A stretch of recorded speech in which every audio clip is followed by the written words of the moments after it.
Hi there, welcome to Happy Chips YouTube channel. I am Amber Jain and today we will learn how to install this app on Mac using Homebrew, which is also popularly known as simply Brew. But before we get started, let me answer some frequently asked questions first.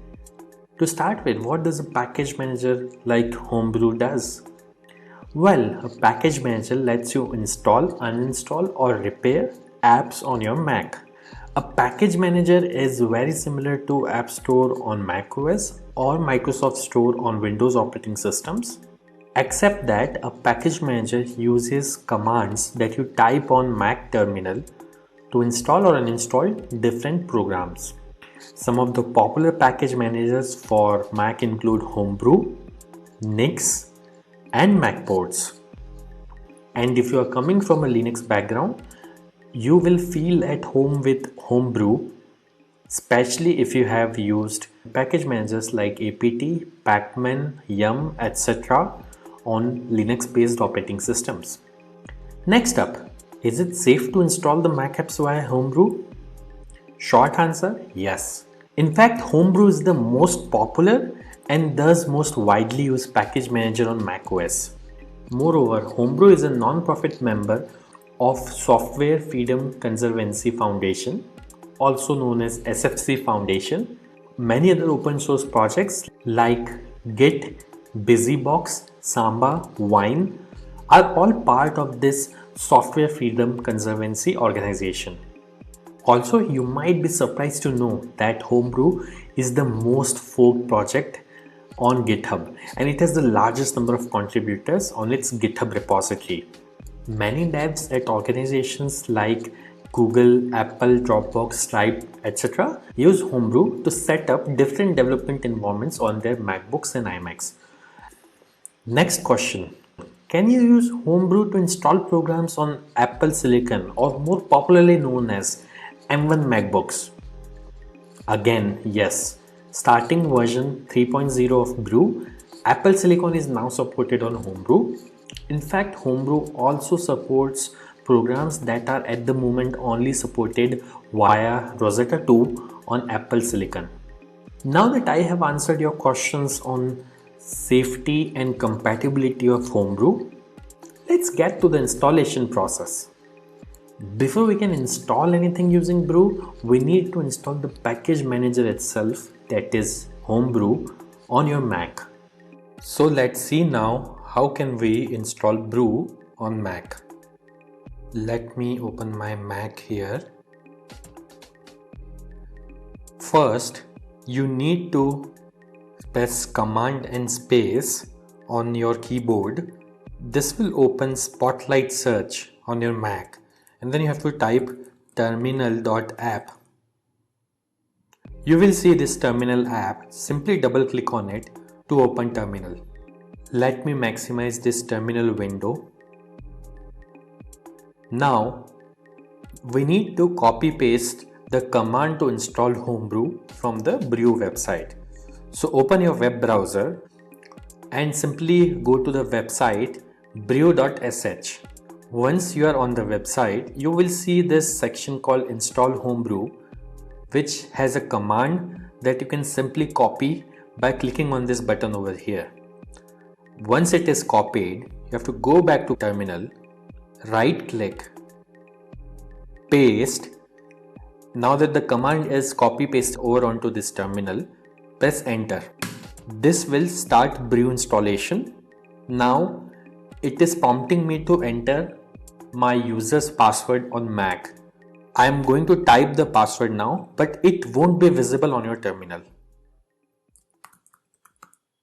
Once you have entered the password, simply press enter, and if the password is correct, the script will continue. Now it is saying press return to continue the installation.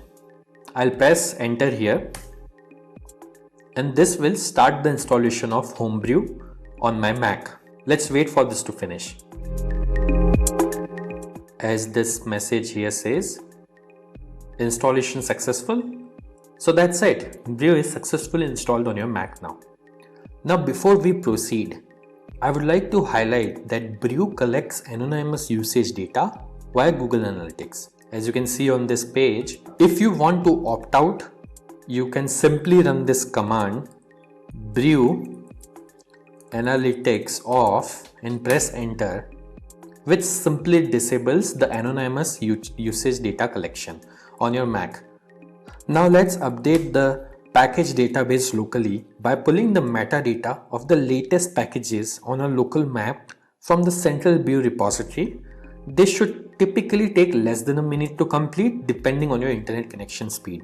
To do so, simply type the command brew update and press enter. As you can see, my local Brew database is already up to date because I just installed Brew on my system. Now to install the app, let's run the brew install command. Mind you, if during installation, if you're prompted to enter a password, enter your Mac user's password to continue.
That's it. The installation was successful. If this video was useful, don't forget to hit the like button. And if you faced any problems during the installation in this video, please leave a comment below and somebody from AppleChip team will reply back to you. If in future any app installed using Brew stops working, then you can simply reinstall it using the command brew space reinstall space the name of the program. For example, I'll try to reinstall this program called Hello, which is already installed on my system. As you can see, it is downloading the program and it says reinstalling Hello, and now Hello is successfully installed. And if you want to uninstall any app installed using Brew, simply run brew space uninstall space the name of the program. In this case, I will try to uninstall the program Hello, which is already installed on my system. As you can see, within a few seconds, it says the program is successfully uninstalled. Also, over time, Brew might end up consuming disk space on your Mac as it keeps installers of the programs that you had installed on your hard disk in a cache directory. So you can use the brew space cleanup command once every 6 to 12 months to free up some space on your Mac. This command removes app installers and older versions of the packages only. It would not uninstall any of the apps that you have installed. As you can see, Brew Cleanup was successfully run on my system. So do subscribe to our channel, as we have tutorials for installation of over 9,000 programs on Mac, which will come handy. If you need to install other apps on Mac in future, chances are that we have got it covered already.